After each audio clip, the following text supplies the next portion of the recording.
Welcome to the Hump Day Hangout podcast by Semantic Mastery, where we answer your local SEO questions every week at 4 p.m. Eastern. I'm Adam Moody, and my partner at Semantic Mastery, Bradley Benner, will be sharing his decades of expertise based on not only helping others, but running his own agencies and businesses in the space. If you'd like to join us live on YouTube each week, just go to www.semanticmastery.com/HDHO at 4 p.m. Eastern on Wednesdays. If you'd like to ask a question ahead of time, go to the same link, www.semanticmastery.com/HDHO at any time and submit it there. Don't forget, you can get the Semantic Mastery Local SEO Toolkit for free at the same URL. Okay, let's get going with this episode. Hello and welcome to Hump Day Hangouts episode 560. Today is the 20th of August 2025, and today it's just me and Bradley. Adam is somewhere on vacation or running in the woods as usual. But yeah, I'm fine. Weather is great as well. Cooled a bit down, so no, I don't know, like 37 degrees Celsius anymore and sweaty in the heat. So like better for work and focus. And I'm also going to say hello to Bradley. Bradley, how are you doing today? I'm good, man. Happy to be here. I Perfect. was giggle when you say he's running in the woods because a lot of people probably have no idea what the inside joke is about that. But Adam likes to do trail running, but we also use that as a euphemism for getting high, which I don't even know how we made that an inside joke, but we always say, "Are you running in the woods again?" He really does run in the woods. But anyway, it just always makes me laugh because that's an old inside joke. It's still funny to me. Anyway, All glad right. to be here. Good. Yeah, I'm glad to be here as well. What things do we have to cover today? I think we got local ops, right? Yeah, well, I mean, local ops is now a product that's available all the time. It's good. I've had some pretty good feedback from it. Actually, just had my first appointment scheduled from one of the purchasers who bought it, and she's the only one that has completed it to 100% out of the people that have bought it. But she called and scheduled an appointment with me for Semantic Links, just to ask about our white label services and such. We had a call, I think it was yesterday, so it was cool to see that because that was the whole purpose of the local ops SEO system, was to provide the exact process that I apply to all my own local SEO campaigns, and there's two options available for each of those tasks, or components of the overall process, and each one has either SOP, so that, or it has both done for you options and training or SOP available, so that people buy the local SEO ops, they can either execute all the fulfillment in-house or on their, themselves, which I certainly don't recommend, or you can use white label services, or you can pick some things to do and others to outsource. And so it's all that's available there in the local ops kind of SEO system. So it was good to see. It was good to see one of the members who just bought it, because we just launched it 2 weeks ago.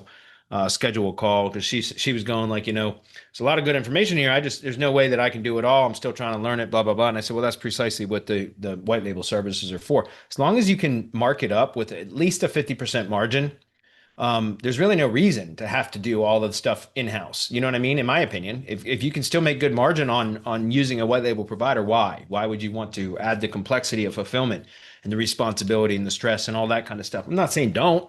Certainly, if you have already capable teams, by all means do it. But it's just another option. That way you can get to chasing revenue instead of doing fulfillment, So anyway. Nothing beats a But yeah, simple local system. ops is available, and that's just something we're going to be mentioning often. That replaces the battle plan. It's fully current, so go check it out. Yeah, and as I said, nothing beats a winning and simple system. That's right.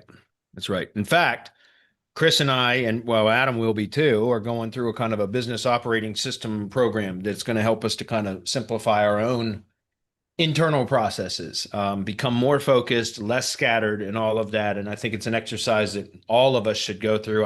I'm already trying to apply some of the ideas to my white label services. And, with AI, I was talking about this. I forget who I was talking with this about the other day, but um, I've got my content team at Semantic Links. There's like 18 writers, or they're not really writers because the AI writes the content, but we have 18 team members that are responsible for content. And so they manage and edit the content. They prompt the AI to draft the articles, and they go and it's all human revised. So they revise everything, like edit it, and then insert the links and that kind of stuff. They prepare the content, and then that all gets. We have a different team that publishes or posts the content. But anyway, I've got 18 team members at Semantic Links, and they're in the Philippines, and I pay my content team members per article published instead of per hour. So they make money based on their output, their productivity, and I pay on average 10,000 a month in labor charges for content alone, for just that, just the publishing of posts. And so now with AI, there's really no reason for me to be paying that anymore. And here's where I'm getting at with this is, we have built this team, and I've got employees that are fiercely loyal, that produce very well. They follow instructions, all that kind of stuff. And I don't. They have a project manager manages them, so I don't even interact with them. But they're a good team. And so I contacted my executive assistant Hazel, who manages and owns the staffing agency that basically staffs most of my personnel needs. And I contacted her and I was like, look, I just went through this business operating system kind of initial plan a couple of weeks ago. And one of the things that I identified through that process was that I've got a lot of waste and redundancy that's not needed with AI available. Like all this personnel, and I'm spending all this money and labor to generate and edit articles that an AI agent could absolutely do now. And I said, I don't want to let all those people go. They've been critical part of building and growing this business, and I don't want to let them go. But at the same time, I can't justify, it doesn't make good business sense to keep paying $10,000 a month for content when I could pay $1,000 a month and have AI do it, and maybe just have one or two human editors that put their eyes on everything before it's published. And that's basically, all that is really needed for what we're doing. And so, I think there's opportunities to, especially now with AI, because you can, like what Chris and I are going through, and Adam, but Chris and I are really doing it. Adam's going to be kind of just contributing his input kind of remotely. But anyways, it's really cool to have all these kind of AI chats with very specific models that they build upon each other, and they ask you questions. You have conversations, and it helps to find these areas within the business that can be optimized and improved and all that kind of stuff. And that's where I see the real power of all this stuff is kind of identifying things that can be improved and optimized, and then reduce costs, reduce overhead, automate, make sure, there's personnel make mistakes. So by automating a lot of this stuff, it will also reduce some of the human errors that occur. You know what I mean? So I told Hazel that I was like, I want to replace, 15 out of our 18 writers or 8 content personnel with AI that is going to be, I'd like to develop that and get that done, or have it developed to where, we have a good process with some human editors in kind of in the middle, but not nearly as much spent on labor. And I said, but I would really like to try to transition the employees, the workers, into some other duties, so that we're not just letting them go, because I don't want to do that if I don't have to. But, I'm not running a charity, just to be clear. I'm running a business. So we have to, it just has to be focused on the bottom line. But at the same time, I do want to take care of my employees, because this business wouldn't be where it's at today without them, if that makes sense. So interesting times. There's some really cool AI prompts and stuff out there for doing this kind of stuff that Chris and I are working through. It's really, really cool. So Yeah, not anyway. only that, like in my opinion, a lot of people are like scared that they will lose, or like that will be replaced by AI. I see it a Yeah, little bit different. So in my opinion, AI will replace people, but also create new jobs. I agree. Yeah, new opportunities. As some doors close, new ones will open. So Exactly. right on. Well, anything else? Any other announcements before we get into questions? Anything regarding Mastermind? No, just that. Oh, interestingly, I talked about this the last few weeks. I hired, again, part of my executive assistant Hazel, her staffing agency. She recently launched an AI dev division, and she hired several college students that are studying computer science and AI and stuff like that. And so she's built this little team of AI developers. It's great. And I mean, I'm super impressed with what Hazel's done, which, by the way, Hazel is in the United States right now. She's been in the Philippines. She's been working for me for over 10 years. It's her 10-year anniversary this year that she's been working for me.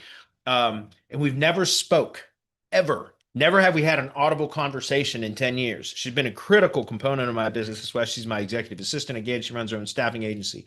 She's available too, guys, in case anybody needs virtual assistant support and help and stuff. She runs her own staffing agency. She's very good. But anyway, she's in the United States right now. She came about 2 or 3 weeks ago, and she's coming on Friday. She's flying to Washington, D.C. on Friday and coming down to Roanoke, Virginia. I'm in Pikeville, Kentucky, but my folks own a lake house near Roanoke, Virginia. So I'm going to go up there this on Friday, and she's going to drive down Friday evening or Saturday morning to Roanoke from Washington, D.C. So I'm going to get to meet her in person for the first time. And we never even spoke, right? It's always been via Slack or used to be Skype and all that kind of stuff. So anyway, it's just really interesting. But as I was saying, she built this little dev team, this AI dev team that has been working on a AI developed version of the Syndication Academy training that we had, and kind of the syndication app that we had developed using IFTTT. Very simple, just republishing a post from a blog or some sort of content trigger source like an RSS feed or a YouTube channel. And I tasked her, she approached me with her AI dev team to say, like, this is our new division, and I want to offer it to you. Is there anything that that you have a need for? And I said, yeah, it's perfect timing. I was thinking about hiring an AI dev company to develop an app that will repurpose content and reformat it, create supporting content from an original source of content, not just republish it, not spin it, but create entirely new supporting content in different media formats. So take a text-based article, like a blog post example, and convert it into supporting articles, videos, audio, images, etc., and then have another AI agent or component of the agent that then distributes and republishes that content on various platforms. And so essentially she said, yeah, we can do that. And so we started that project about, I don't know, maybe 5 weeks ago now. And I thought there was really two separate agents that were going to be developed: the content engine, and then, or just content generating agent, and then the content distribution agent. But in the video, Chris, I know you saw it in the thread today, the most recent video that they send, a weekly update video showing the progress and of the development and everything. They've actually, she's Jean or Jeannie, I think, don't know how to say it. She's simul-tracking the development of both agents, because they've already started on the content distribution agent, and they've already got it integrated with WordPress and Blogger and Facebook and X and LinkedIn. And so it's really, really cool. I'm really excited because I was expecting, I knew we were close to having the content agent done. And I thought that they had to entirely start on the distribution agent. So today was a pleasant surprise, because I realize now that we're going to be closer to having have a finished product sooner than later. So that's one of the things that we're going to be discussing in the mastermind. We're probably going to introduce that kind of content syndication app, which with the AI component and everything, into the brand expander training, which is one of our very our lowest tier kind of like monthly subscription offer. But it fits really well into that training.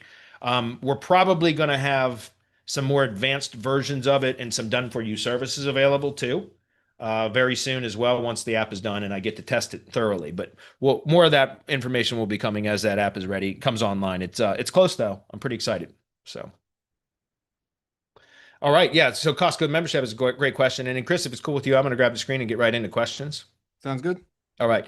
Costco says, once this content republishing tool is live, will that be available as a service? Yeah, I'm definitely going to make it a done for you service. Once I have it up and running, it will be one of the white label services that we offer, so that you can rebrand it as your own, and use and have us fulfill for you guys. Okay, for sure. Absolutely. We're going to be pushing a lot more and trying to grow our white label services a lot more under Semantic SEO brand over the next several months. So you guys will be hearing a lot more about that as we prepare a little bit more for that. Okay, guys. Well, thanks for being here, Brent and Costco. And we're going to jump into the questions. We got a handful of questions here that were posted. This one's a good one that I'm actually going to answer, even though a lot of times I don't have the ability to look at these sort of resources that are provided on a call. But since we don't have a lot of questions today, I'm going to go ahead and jump into it. This is a question from Keith. He says, when you have a local grid that looks something like this, which is this image here, he says, strong in some areas but weak in others, what is the best way to target the other areas? This is a major city, and the ratings are 1 kilometer apart. So meaning each one of these nodes are 1 kilometer in distance apart. He's saying, should I add some location content for those specific areas? These would be streets or urban neighborhoods, or add driving instructions from those locations to shop. Grateful for any suggestions. Okay, so driving driving directions, driving instructions, whatever, and then having that map and kind of embedding that map on pages and things like that. That used to be really effective. I don't know if it still is so much. If David Morgan was here today, he would probably be able to chime in on that, because I know he does still does a lot of stuff with my maps and driving directions and things that I really don't do in my services anymore. Um, I'm sure that when done properly, doing the driving direction thing still works. It's not something that I've done in any of my agency services or in my SEO, my kind of flavor of SEO. I haven't done anything like that in several years now, because we just focus more on the relevant side of things and pushing proper relevance and building brand authority, branded location authority, and that kind of stuff. Not saying that that won't work. I'm just saying I don't do that, the driving directions things with the maps and stuff like that. I personally, I don't do it. I'm not saying it doesn't work. I just don't do it. So I don't know how to give you proper guidance on using that type of a method. I'll give you the method that I do, though. I'm perfectly happy sharing that on this Hump Day Hangout, because I think it's valuable and I know it works. Okay. It's going to require a little bit of content, publishing of content from, well, on the main website, publishing blogs, or not blogs, pages. Well, they can be posts, but whatever. Publishing pages to target neighborhoods. I'm going to give a very specific example here, not in your area, but I'm just going to use Phoenix, Arizona, as an example to kind of demonstrate what it is that I'm about to describe here. Okay, and the reason I'm using Phoenix is because I just did a full SEO audit for a link building client within the last 2 days or so, or 3 days, and they were in Phoenix. It might have been a competitive link analysis report, but in any case, it was an audit or a competitive link analysis report. And their client because remember, my clients are SEO agencies or consultants, et cetera. So their clients, GBP, it's in the city of Phoenix, but the city of Phoenix is very big, and there's neighborhoods, or like designated neighborhoods, that are entities, like location entities. They have their own official Wikipedia page, et cetera. And so there's ways, and that's also like in other large cities, like for example, Houston or Austin and things like that. You can find oftentimes uh, districts or communities, or whatever they title them as, they label them as a district, a community, a neighborhood, whatever. But you can find sections of the city, which are smaller regions, geographic regions within the city. So, I mean, obviously, a very obvious example would be like the boroughs of New York City. It's all still New York City, but there's the Bronx and Brooklyn and blah blah blah. You see what I'm saying? So that's where you can then get a little bit more granular by then adding, if you have a top level city page for the main city that you're trying to rank in, then you can create as child pages or posts placed within that city category, or child pages as child pages under the parent city page for the specific cities or neighborhoods or districts or boroughs or whatever it is that they call them. Okay. And then by doing that, you've added location relevance to the main website, and the internal linking between, and how you internally link the top level city page with the supporting location pages, and vice versa. How you link from the supporting location page is up to the top level service location page, city location page. That matters too. And so we'll talk about that in a minute. I'll kind of thoroughly more explain this and provide a specific example in just a minute. Okay. Conceptually, I want to talk about it first. So that's number one. Number two, now that you have each of those supporting location pages that are properly nested under the appropriate city page, right? Whether that, again, that's a post or a child page, depending on how you structure it, it doesn't matter. It all accomplishes the same thing. Now you've got, what you would want to do is publish Google business posts, 2 for each neighborhood, district, borough, et cetera, that you create the additional supporting location pages for. You're going to publish a minimum of 2 posts per each one of those locations. Why? Because one of them is for each initial supporting location page, you summarize the text of the page into the post body of the GB post. It's only, I think, 1,500 characters. So that's about 200 to 250 words, somewhere in that range. Okay. So you just use AI to summarize the text of the page. And now you post that summary with a, call to action. Always do that anyway. And then you're going to use the learn more button to link directly to that supporting location page on the money site. Then you're going to post a second post that's going to link to the top level city page to make the connection, where you're still going to reference that neighborhood or borough, district, whatever name the smaller region within the larger city, you're still going to reference that in the first line of text of each of the GB posts, because that's the most important place for it in the GB post, the first line of text. So you're going to associate the neighborhood, borough, community, district, whatever name with the top level city. And then it basically just a summary of the page that it's linking to, which is a page optimized for that borough, district, neighborhood, whatever it is. You understand? And that CTA button, learn more, should link from the GB post to that post URL or page URL, whatever it is. Then you're going to do it again, the second one with a reworded text, but still referencing that location in the first line of text of the post. And then you're going to link to the top level city page. You understand what you're doing is you're creating a connection and association. It's already been established on the site through the hierarchy of the pages, right? The way that you've structured those pages as child pages or posts within a particular category, again, depending on how it all accomplishes the same thing. You've established it there. Now you're establishing it on the GBP, and you're making a direct link connection between the website and the GBP, thereby validating the information on both sources. Does that make sense? You're creating agreement, corroboration between the GBP and the money site.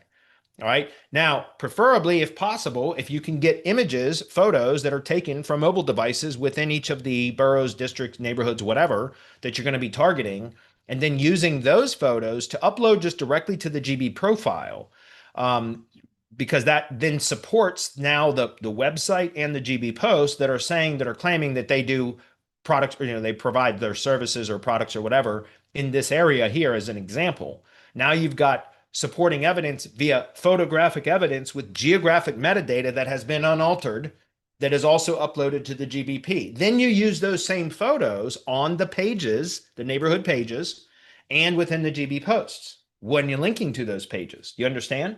Now that's again, if you can get that done, if you can get your client to upload photos directly to the Google Maps listing, that's all that matters, because like from a mobile device, like, so their technicians, their sales personnel, whatever that goes out into the field, if it's a service area business, have them snap photos at one of, a service location or a customer's location, client's location, whatever, out in that area, and just upload those photos directly to Google Maps. Let me demonstrate. I'm going to give you guys a couple of examples. As I said, I would. We're going to use Phoenix as an example because, like I said, one of the people I talked to the other day, or did a competitive analysis or full SEO audit, whatever it was, I'm going to show you exactly. By the way, this is the Phoenix City Wikipedia page, okay? Not the greater Phoenix metropolitan area. That's a region page. This is the city itself.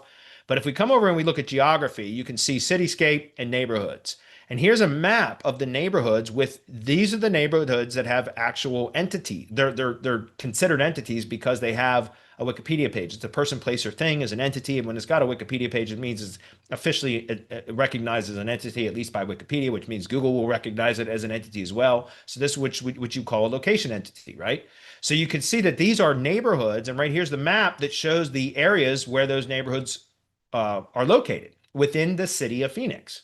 Do you understand? And so what I'm saying is there's a, if there's a, the example that I'm referring to when I was doing this training for audit client or a competitive link analysis client or whatever the other day, and I'm not going to reveal the business. So if whoever that is watching or watching this later time, I'm not going to reveal the business, but it was located right in here somewhere in this Desert View area or neighborhood of Phoenix. But they wanted to target specifically downtown Phoenix, right? That because they're doing really well up here. Now, remember, this is a very densely populated area. Okay. So the more densely populated an area generally means there's also going to be more competitors in the same business vertical, right? Because the more densely populated, by nature of it being more populated, there's likely going to also be a higher concentration of businesses that provide the same products or services. So the more densely populated an area, the less area coverage a GBP is typically going to get, because it's all based upon proximity. And there's a number of variables that Google uses to determine how much maps coverage a GBP is going to get. One of the main influencers, some of the variables that influence how much maps area coverage you can get in map search, with the GBP, is population and the number of competitors. So as you can imagine, something as densely populated as Phoenix, especially around the downtown area, there's going to be a higher concentration of businesses in the downtown Phoenix area than there would be up around here, right? And there's still quite a lot of competition up here too, just to be clear. But the point was their business was located way up here and they were trying to get maps coverage down here. Now, I was very clear when I provided this training that I'm about to share with you guys now, or that I am sharing with you guys. I was very clear that it's unlikely that they will ever get that GBP to show up in the top 3 for anybody in the downtown Phoenix area. You understand? Because just the nature of how GBP search works or map search works. It's based upon proximity. 100% now. Like, I mean, again, it's very unlikely that they could ever be in the top 3. They might, because even though the city is there's GBP had a public street address and it said Phoenix. So it's not like a separate, section of the city in the actual address. It's the Phoenix zip code. It's in the city of Phoenix, but it's in that northern section, like I was showing here. And this example was in, I think, Desert View is where it was, somewhere in here. And the area, let me zoom in on this, guys, because I know it probably looks small on your end. Central City is where downtown Phoenix is. That's essentially where they wanted to target. You guys see what I'm saying? So what I was explaining, though, was, first of all, I was very clear about the likelihood of them not being able to get into the top 3 in the downtown area ever, no matter what they do. Okay. And even if they do, it's likely not going to last because the type of business that they were in, I guarantee you, there was dozens, if not hundreds, of those same businesses located in the downtown area. And so the likelihood of a GBP that's located way up here ranking in the downtown area for somebody in the downtown area that searches for a keyword or keyword plus near me, or even the keyword plus the Phoenix modifier, which is relevant to all of those locations, Google is much more likely to return businesses that are physically located nearby the searcher, right, from where they are searching. And so it's unlikely that they will ever get those maps rankings. However, what you can do, and what you always should try to do for all clients, is try to push that green area, which means the area with which they are in the top 3 results, as far and wide as possible. And so if they are trying to target the Central City downtown, again, I was very clear that it's likely that one's never going to happen with the maps ranking. They could do it with organic ranking, but likely not with maps, GB profile, without getting a separate profile, GB profile verified in the downtown area. However, there was a pretty significant drop off of where they were ranking. They were ranking quite well in their local area, but there was a pretty significant drop off, and it was very clear too. Because I'm sure you guys are aware, sometimes the drop off is gradual, sometimes it's very sharp. It goes from green to almost straight red with like no orange in between, if that makes sense. And that was one of the, and to the point where in Bright Local, if it's not even registering as an impression for that query, like depending on where it is, you'll see a red line in the dot in the the node or whatever, the local search grid. And so if it goes from being in the green to like maybe one row of orange and then to red and then like red lines, like just the lines, that means it's not even getting an impression anymore in map search from where that search occurred. You see what I'm saying? So that's why I know for a fact when I was telling this client in the video that I was saying it's because of that data, and you can see it in the report. I was telling you see that as an indication that it's likely you will never be able to get anywhere near the top 3 for map search because it's not even registering for that query in map search once you get 1 or 2 neighborhoods away from where it's currently located, if that makes sense. But so back to the original point, how can you push into those areas? Now, this was an extreme example, which doesn't appear to be very extreme, but it is, because again, the way that map search works now is based upon proximity, period. Okay. So there's that, but what I was saying to him was that you could start to push that green further towards Central City, which is downtown Phoenix, basically. To the extent with which you can push the green area, we don't know without targeted testing, right? Without doing it and just seeing where it is. There's always going to be an invisible barrier or a visible boundary, so to speak, of where Google thinks it's appropriate for a GB profile to rank or to give it, in the top 3, I mean, okay.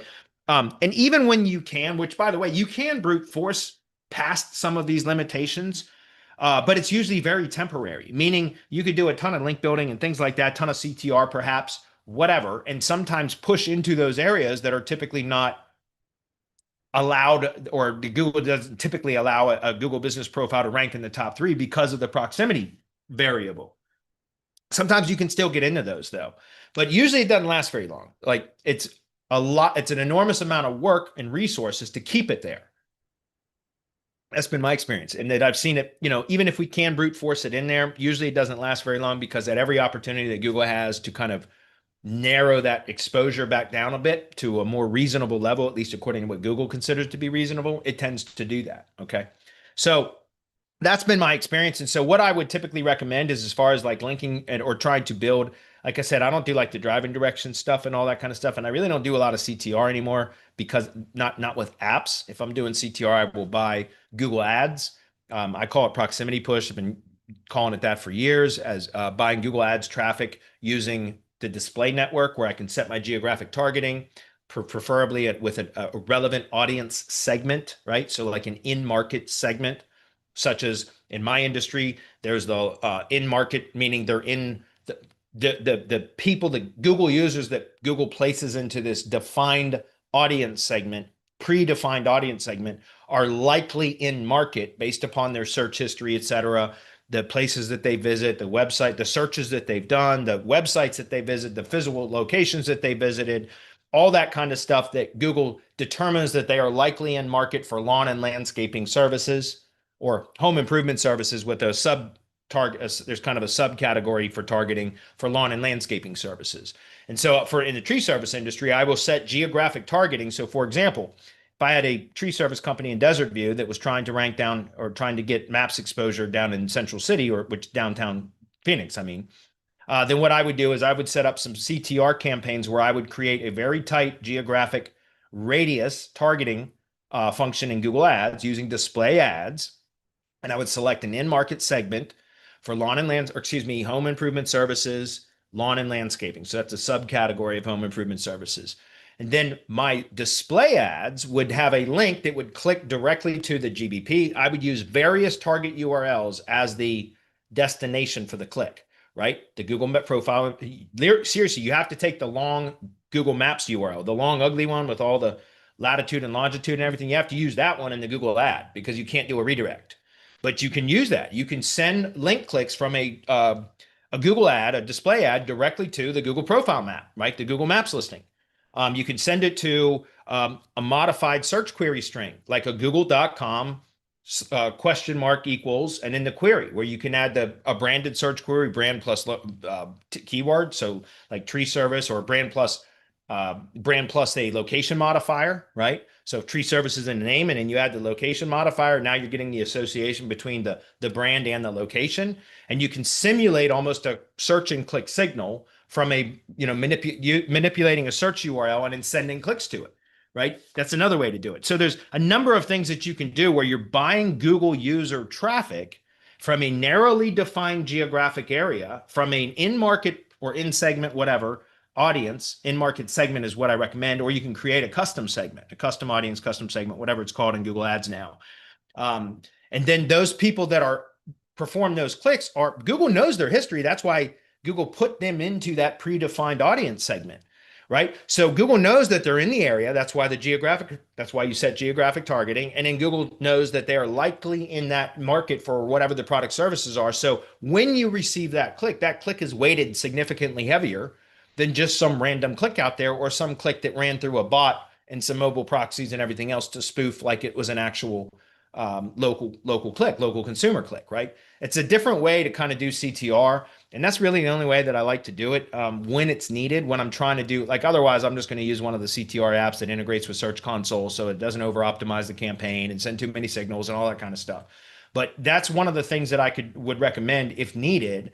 But that's very hard to scale. And that's part of the reason why I only do that when it's absolutely necessary. If I've got a particular client where there's, an area that they really want to target, and we're having trouble getting results with the normal methods, then I will go set up a Google Ads campaign for that.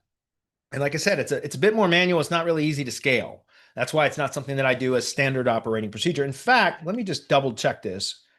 I had local ops open earlier. I'm going to open that up really quickly, because I believe I even referenced that in the local ops training system. This is what I was just talking about earlier. Yeah, it's down here, proximity push, CTR. This is exactly the method I was just talking about right here, right? So to get back to what the original question was, I know I spent a lot of time on that, but I figured this would be a really good opportunity to train about this. The method that I would use for this would be to go, do some research about the city that your client is in. identify how they break it down. I think it even said in the question by boroughs or neighborhoods or whatever, or would be streets and urban neighborhoods. Yeah, you can break it down by that. Preferably if you can identify those that have Wikipedia pages, which means they're recognized as a location entity. That makes it even better. But even if not, like just for example, you could go to a search for something like, I'm just going to use Phoenix again, because that's the example we've been using for today's training, Phoenix. Neighborhoods in Phoenix. I'm going to go to Google search. And there's a couple of them. Homes.com is one of them. Another one is called Neighborhood Scout. I don't know if I see that right off the top here, but another one is Neighborhood Scout, where you can, again, preferably you want to use, uh, location entities, or those that are have a Wikipedia page, right? Official location entities if possible. But you can still also try that as supporting pages or posts with kind of neighborhoods. So like I was going to show you homes right here, homes.com. You can reference some of these as well. A lot of the times what I will do with these though, is instead of creating separate pages for neighborhoods, I will determine where the neighborhood is within one of these, neighborhoods or whatever they call these in Phoenix, right? Where are these housing communities located within these defined neighborhoods? And then what I would do is on that neighborhood or supporting location page, I would reference just a mention of the housing communities, developments, whatever, that are located within that specific neighborhood or borough, district, whatever. Do you see what I'm saying? Because that's just adding more geo-relevance to where that housing community is located, which is contained within one of these districts or neighborhoods or communities or whatever. That's clear. So the point here is you publish the content on the money site in the proper hierarchy, right? Nested under the appropriate top level page. From the top level page, once you've got all of your supporting location pages created, you're going to want to create an internal link element within the main content body. So it's a contextual link, not a navigation type of link, within the main content body of the top level city page. And then you're going to reference like the neighborhoods or communities, boroughs, districts, whatever it's called, in the Phoenix area that we serve, right? Or in the city of Phoenix that we serve, or however you want to word it. Basically, it's an H2 statement that would introduce that internal link element. Then from there, I would just have a little table, right, with bullet points that are with the names of the neighborhoods, town, city, whatever they are, neighborhoods, communities, whatever, with H3 anchor text links. Because now you have an H2 statement with H3 anchor text, H3 locations that are in H3 within H3 formatting that support the statement that the H2 made. And because the link is an H3 anchor text link, it's given a little bit more significance, right? Google, there's more significance to a link when it's the anchor text is a H tag, some sort of a heading or subheading, than it is when it's just regular paragraph text, right? So it's a signal to Google that those are very important. And now it's an internal link from the top level city page down to each of the supporting location pages. Vice versa, on each of the supporting location pages, you want to have an internal link back up to the top level city page. Now you can also link to, if wanted, if desired, to the other sibling supporting location pages. So there can be internal links between those supporting location pages as well if you want, but doesn't have to be. The most important thing is to have a link back from that content body, a contextual link with it from the supporting location page back up to the top level page. And that's also where you want to make sure that in each of those supporting location pages, you would have, again, another H2 introducing the services that are available at that location or in that area, that neighborhood, whatever.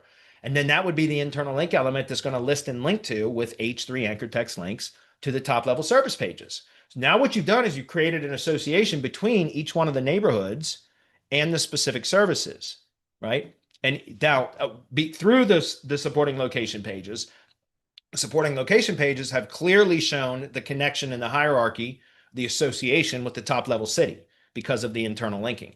Now, when you remember what I said about publishing Google Business Posts, you want to publish a post for each neighborhood supporting location page with the CTA button, learn more, linking back to that post or page URL. Then you want to publish this, not the same post, but reword it, whatever, basically another post with optimized for that same neighborhood and link that with the CTA button to the top level city page. Now you've created kind of like, again, a co-citation link wheel between Google Business Profile and the main money site.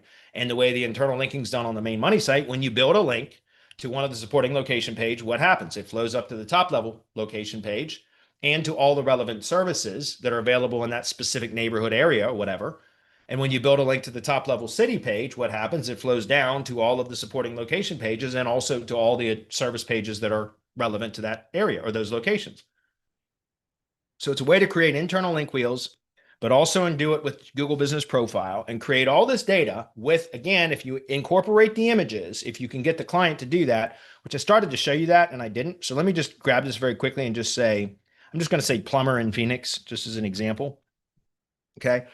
And God damn it, I got to reset my browser settings. I don't know why I still have this on Bing. Let's just pick this guy here, Maloney Plumbing and Drain Services, right? If we don't, you don't have to, let's got, this one's a shorter name. Let's go, never mind. We'll go with that one. Okay. I'm just going to copy that. If the client has personnel that go out into the field, what I'm telling you is to ask them to take photos when they go out to a sales call or to, provide the service. If it's, like a plumber, they go out to do plumbing services, the customer location, or, I don't know what business you're in, but in any case, if it's a service area business where the business goes out to the customer location, then when they go out to that area, like this back in this screenshot, the area that's not, like, let's use that as an example, that's not performing as well. Okay, go out there, take some photos at the job site or the client's location, whatever it is, take some photos. And then all you got to do is go to Google and search for the company name. Let's use that as the example, right? The field personnel do this. They don't need to be Google Business Profile managers. They don't need access to anything special, nothing. Just go to Google Maps, search for the company name, open it up in Maps, and then you can add photos and video. Anybody can do that, right? I'm not logged in. That's why it's not letting me, or it might even let me, but it's going to prompt me to log in. See, I'm not logged in this browser, but anybody can add photos, right? Anybody can add photos to this GBP, this Maps listing. So that's all you want to do, because that then now is photographic evidence that Google can read. And because of Street View, Google will make the association that is a photo that was taken where it said it was, plus there's the geographic metadata that's embedded in the file. When it's unaltered, then it's valid if uploaded directly to the Maps profile.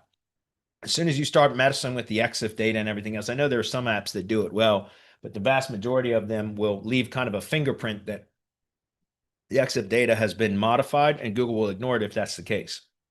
Okay. So anyway, that's what I would recommend. I know that was a very long-winded answer, but that was a great question. And those are the ways that I get results. Again, if absolutely needed, I will do CTR using the proximity push method using Google Display Network ads. So anyway, it's a great question. I appreciate that one. I'm going to move on. Costco says, I thought when you upload a photo to a GBP, it strips the metadata. It does, depending on how you upload it, right? If the file's been modified at all, or if it's been saved, if you take a photo, here's the thing, take a photo on an Android device, then go view it in Google Photos and click the eye icon, which is the information icon, and take a look at all the vast amounts of data that are available, as long as the location settings are on the phone. And who doesn't have those on anymore? You know what I mean? Only tinfoil hat people that, think the government is always watching them and blah, blah, blah, might not have location settings on. Everybody else has location settings on. So if you take a photo, go and it's on Android, it's going to automatically be backed up in Google Photos, right? Go look at it in Google Photos, click the eye icon and go look at it. It'll tell you all kinds of incredible information about where you were. If you're traveling in a vehicle and you take a video and you can go to Google Photos and look at the info icon. It'll tell you the velocity with which you were traveling at the time that the video was recorded. It's not a joke. It's crazy. And so that type of photo information, when taken on a mobile device and uploaded directly to Google Maps, that data transfers. The moment that you take that photo and you save it and then send it via email or send it via text or send it via Google Drive or anything else, boom, it will strip it out. Like, basically that original data is no longer all present. You see what I'm saying? That's why I'm talking about having the client or the field personnel take the photos on location and upload directly to Maps. That's precisely why I said that. I didn't say save it. I didn't say put it into a folder somewhere and then send it to the SEO. I didn't say that. I said have the personnel that are out in the field take photos on their mobile device, and then they don't have to do it right there. They can do it later. It doesn't matter. That data doesn't change. But that is unaltered, unmodified, virgin photo file. Do you see what I'm saying? And now that file uploaded directly to Maps, that data transfers. Otherwise, it doesn't, according to what, I've been told and through testing. That's why I don't bother with geotagging photos anymore, guys. I don't do it. We do QR code and logo overlay, and that's it. Because when we used to geotag photos, but Google eventually closed that loophole. It's not something that I'm going to spend time on anymore. So it's not even part of our SOPs anymore. That's clear. All right. Okay, moving on. Next one is Matt. He says, I saw an old video you used to offer map pack guarantees within 4 months. Are you still able to get similar results with that time frame with your current link building SOPs? Or does it take longer now to do more competition and algorithm changes? No, I still provide that to my local SEO clients, my tree service contractors, because it's not a heavy lift. What I offer as my guarantee is, a 5x5 radius, 25 square mile area, right? So I tell them, that's not very big. It's really not. So it's not, and we just target top level search queries: tree service, tree trimming, tree prune, or removal. Excuse me. Those are the 3 top level queries: tree service, tree trimming, tree removal. That's it. Those 3 are top level keywords. And so I'll tell them, like, we'll get you into the Maps 3 pack across a 25 square mile area where your business is located for your top 3 search queries within the next 4 months, or we'll continue working on your project for free until it does. I can still offer that because that's not usually hard to do. And again, if you just follow best practices, standard operating procedure, that is precisely what this is. The local ops, this is exactly what we do for all clients every time. Right there's the checklist. This is precisely the sequence of tasks that we implement for every client and the timeframes. The timeframes vary slightly from client to client, depending on the complexity of the project.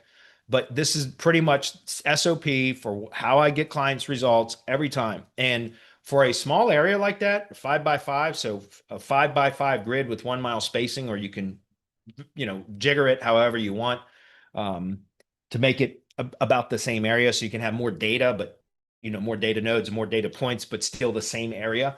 So that's all I do. We say and it's always where they're located. I don't care if they want to target 2 cities away. That's not what we're guaranteeing. We're targeting where they're located, full stop. And a lot of the times they're already, they've already got partial ranking there anyway. But that's what I guarantee. If they already have that amount of rankings, then no, I don't guarantee that, because there's no reason to. I'll tell them, like, we don't do guarantees for companies that are already performing well. We'll tell them we're going to push your Maps profile coverage area as far and wide as possible, but we don't know how far we can push that until we start on the campaign. And that's what I talked about earlier, that kind of invisible barrier or boundary that always occurs, that yes, you can brute force past that at times, but it doesn't last very long. And so I found that when we find where those kind of edges are in the Maps coverage area, that is no longer where if we typically can, with the methods that I just described earlier, guys, we can usually see improvements to start pushing in whatever direction it is that we're targeting, or sometimes multiple directions. But in any case, we can usually see some gains. They may be slight, they may be small gains, but we see improvements. But at some point, you're going to see that the gains stop. And that's where I tell my clients, look, we're going to find where this boundary is that the GBP just won't get exposure for beyond that area. And the way that we do that is after 2 months of consistent effort, if we saw no gains or very marginal gains, like not even worth mentioning, then after 2 months of attempts of trying to push that exposure expansion a little bit further, if after 2 months we don't see any gains at all, or only very very marginal gains, like nothing, not even worth mentioning, then we stop. We say we found it, and then from that point forward, we focus on organic performance beyond that section, or I then recommended the client to try to secure another GBP. But most of the time, that's not in the cards anymore, because the ability to get GBPs without actually verifying them, to a real valid business location now is much harder. So I tell the clients, I do still make that as an offer, like, or you can try to secure another GBP in, beyond that area, so that now you can get Maps coverage there too. But most of the time, that's not really in the cards, because they don't have any way to verify GBP. You see what I'm saying? So we say, okay, well, you've got 2 other options. You've got Google Ads for the areas that we can't rank in Maps, and you've got organic ranking. And those 2 combined can still generate a fair amount of leads, especially if they're doing local service ads. I've never done, I manage 1 local service ads client right now, and that's it. Never did it before. It's actually really easy to manage compared to regular Google Ads. And he gets pretty good results with that. It's the only client I've ever managed with the local service ads. But like Google search ads, just in the tree service industry, it's very hard to make them profitable, in my opinion. It's just, I honestly, I'm not a Google Ads guy, but so I just don't know how to do it. But anyway, that's what I was recommending. Okay. So, all right, we're going to move on. Next one. So 4 months, yeah, I still do that, but it's like I said, it's a fairly narrow area. If they're already past that, then I don't know how far out we can push them. So I don't make any guarantees. This is usually for those contractors that basically have no online presence.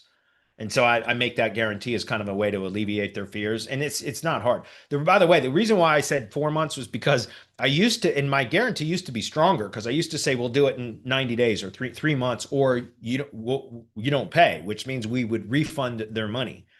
And when I had that as my guarantee offer, there was the first summer or season, the first busy season that I had that as my guarantee. There was two different campaigns that I had, client campaigns that had subscribed under that guarantee that, at 6 weeks in, right? So we're talking, 90 days is what, 12 weeks. I'm sorry. So like at 8 weeks in, 2 months in, we weren't anywhere near what I had described was my guarantee.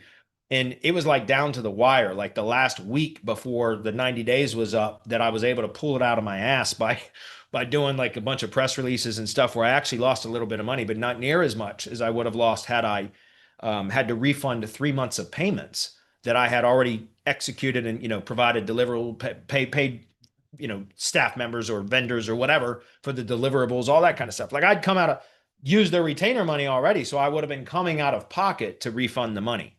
And not just refunding their money, but literally coming, because the deliverables were already, I wasn't going to get that back. You get what I'm saying? And so after 2 months, by the way, I was able to pull it off at the last minute for both of them.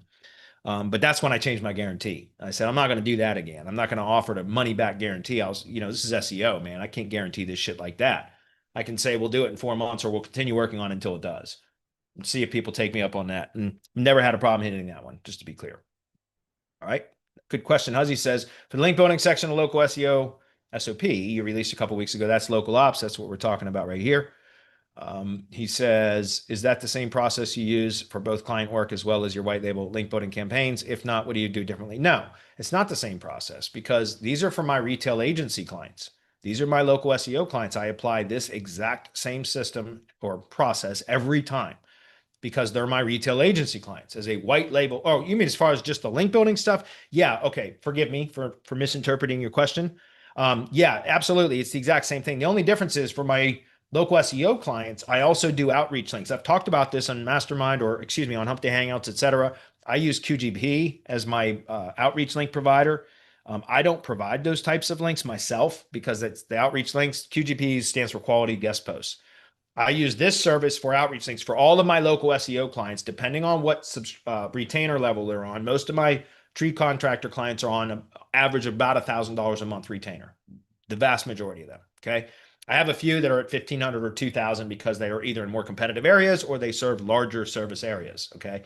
And so it just requires more link building because there's more target pages, all that kind of stuff.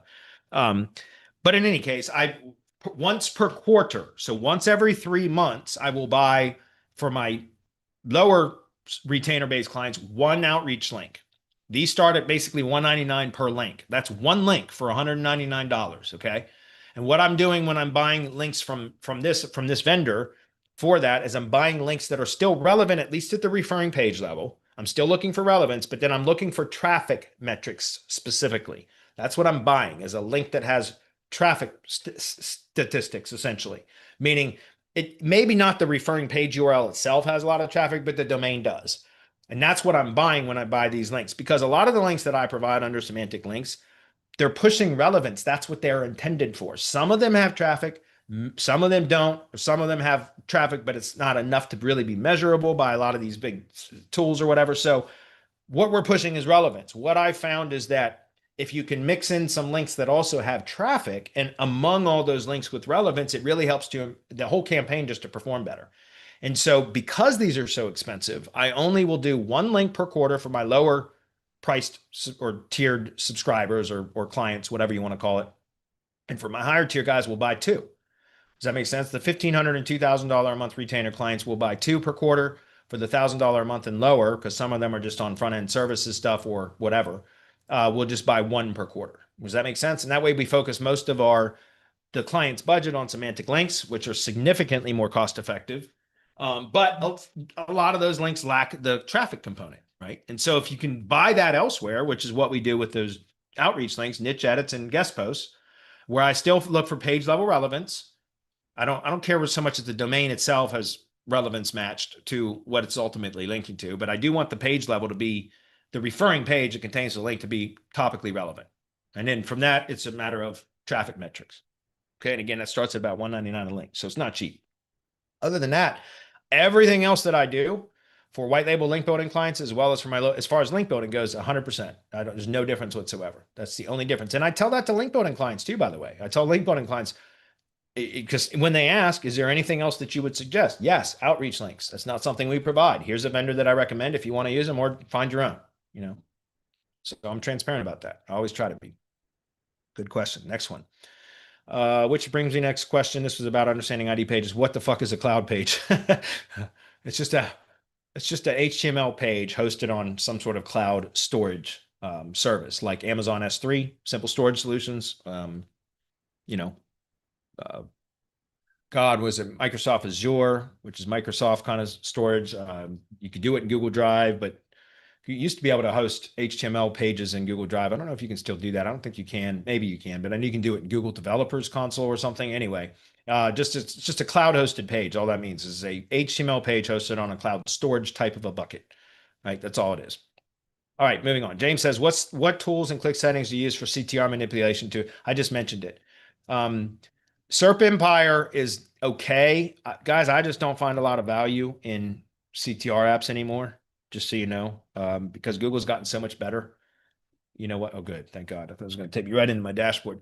SERP Empire, I use this for kind of just, for scale, for adding a CTR component at scale to a large number of clients. Okay. Because the way that SERP Empire works, the way that I use it is it integrates with Search Console. And so it auto optimizes the campaign based upon current performance of a page URL and the search queries, et cetera. So it won't even send search and click signals to page URLs that don't meet the criteria to be worthy of a search and click campaign. Do you see what I'm saying? So I'll use this because of Search Console integration. It makes it easy to auto optimize the campaign. And then you can go in and add some kind of your own settings to it as well. You can modify the times in which the bots are active, the search and clicks are active, and all that kind of stuff. So you can still customize the campaigns, but it's all the volume of signals, meaning the quantity of signals is all based, and when it even sends the search and click signals is all based upon Search Console data. And so that's why I will use this at scale for just adding to campaigns. If it's a service area business with an unpublished street address, a lot of the times I'm not even going to use it. I will use this if it is a GBP with a published street address for tree contractors, for example. But guys, Google's getting so much better at determining whether it's basically invalidating traffic that it can't confirm is from a valid or verified traffic source. You understand what I'm saying? So that's why I just don't think there's a lot of value in these anymore. It's still kind of just another layer of signals that we apply to campaigns. But if I'm going to try to do a targeted CTR campaign, I'm going to use what I just shared down here, proximity push, which is using Google display ads to achieve the desired effect by buying Google user traffic, verified Google user traffic directly from Google. You understand? That's why this works. And so, but it's not scalable. At least I don't think it is. Perhaps I could develop an AI agent that could build these campaigns out. I probably could, if I had the time to do it. That would be awesome. As a matter of fact, there's an idea for somebody to build. Go get the local ops training, go through this and figure out a way to automate that. There's a whole nother service. You could build CTR services on Google Ads. You know what I mean? If you could develop a way to scale it, it's just done manually. It's very difficult to scale.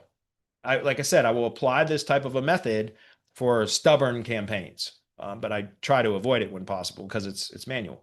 All right. Last question, or two more. Is there any downside to making hundreds of G sites and linking them into a tiered pyramid structure that funnels all the power to one G site with links to your money site? I don't know. Probably not, but you test with it. That's all. Just don't test on a money site that's earning revenue or that's a client site or anything else. Set up a test site. Test the structure. Peter Drew has a Google Sites Builder. I think he called it, he rebranded it something or another, but that's what it does. It builds Google Sites and it tiers them and it's all automated. Peter Drew's good at that kind of stuff. So you might want to check out his tool because that might help, or you might already have a tool that does it. But test with it. Just throw up a test site and use that as an example, and try it. I don't see why it wouldn't work. tiered linking works. There's no question. G sites work. It's no question. So I've not done that specific method. I don't like to use those automated tools, and I don't like to do spammy link building anymore. I just don't. So, but try it and see. Just don't do it on a site that's a client site or something that's earning you money in case it does cause a problem. See what I'm saying? All right, last one is from B. Cannon. He says, and then we're done. We're right on time too. I'm just starting out on social media. Where would you suggest I start? I've been told Facebook to LinkedIn and everything in between. I only sell to businesses, and I usually save them money and solve most all their telecommunication requirements. We are very geographically oriented, only handling 3 territories currently in Southern California. The main thing we have to offer is service, and we only have top-rated products to provide that we have tested and felt comfortable with, I guess. We have been in business for 25 years. Okay, so just starting out on social media, where do you suggest you start? Okay, I got to be honest, like other than for generating leads for Semantic Mastery, social media is not something that I use to generate leads for my agency. Well, because of my training content that goes out on Semantic Mastery channels and stuff, will often attract agencies for my white label services. But that's not how I intentionally go out to close business, right? I don't try to generate leads for my agency through social media. I find that, again, I offer SEO services and link building services, et cetera. I'm not a guy that likes to spend time on social media, period. That's why I basically am non-existent on all social media except for YouTube, right? And YouTube, it's a corporate thing, not a personal thing, right? I'm not on Facebook anymore. I try to avoid Facebook at all costs. I honest to God do. I only use X because of Grok. LinkedIn, I have a profile there because I do get a lot of inquiries from LinkedIn. And podcast stuff that I do, interviews and things like that. So LinkedIn is pretty important for me as an agency guy, but in the tree service industry, LinkedIn is basically useless, right? So depends on your industry, right? In my industry, I've not been somebody that spent a lot of time in social media marketing or generating leads through social media. I've attempted social media marketing to generate leads for tree service contractors over the years, and it failed miserably every time. And I look at it this way: who the hell goes to Facebook to find a tree service, right? Instead, they go to Google or now AI chat and they search for, tree service near me, or who's the best tree service company in city or whatever. And so that's kind of a search type of a thing. So I don't work in industries where social media targeting has been really effective. So I just don't do it. And I just don't really like social media personally. So that's like, part of the reason why I probably haven't been effective at it, because I never liked it anyway. I've always hated Facebook and everything else. And so now I try to avoid it. So to answer your question, it depends on your business vertical or the industries that you target. Where do they congregate, right? Where do they associate? Like which platforms?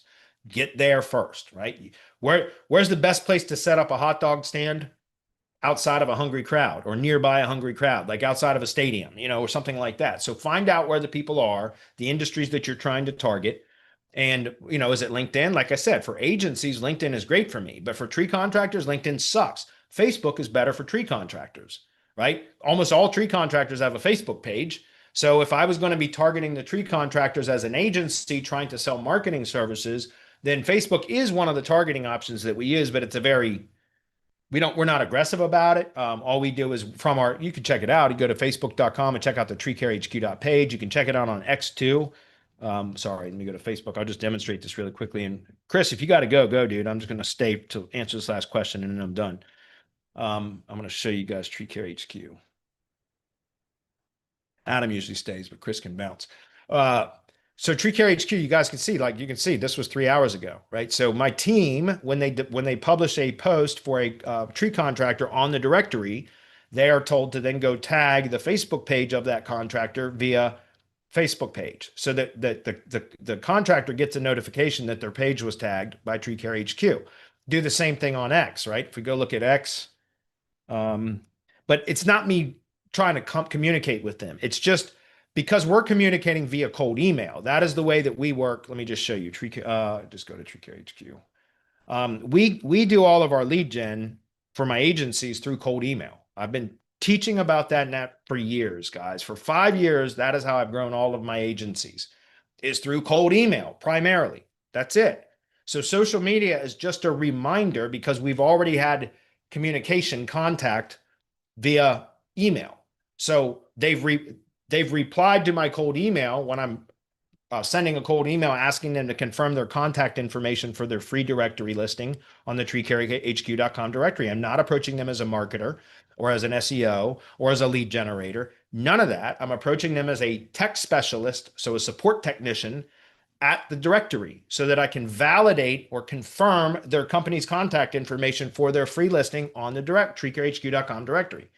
And so they've already replied, which is why we don't even start creating the listing until they've replied to the email, either confirming their information or providing, updating inaccurate information.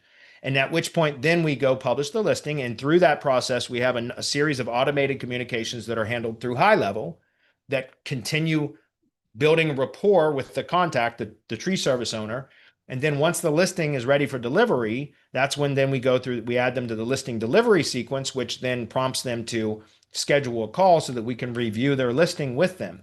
That's when we will also tag them via Facebook. That is also when it's published. This is an automation through IFTTT. It automatically publishes to X, the X profile. So I don't use it for direct communication to try to land clients for my agencies, because I don't like Facebook or social media for that anyway, except for LinkedIn. I've used it to communicate there with potential clients. Outside of that, none of the social media stuff that I do is intended as a direct lead generation tool for my agency. It's a supporting way to just remind them that we're there, if that's clear. So I'm not the best to answer that question, because again, social media has not been something that I've ever really desired to do.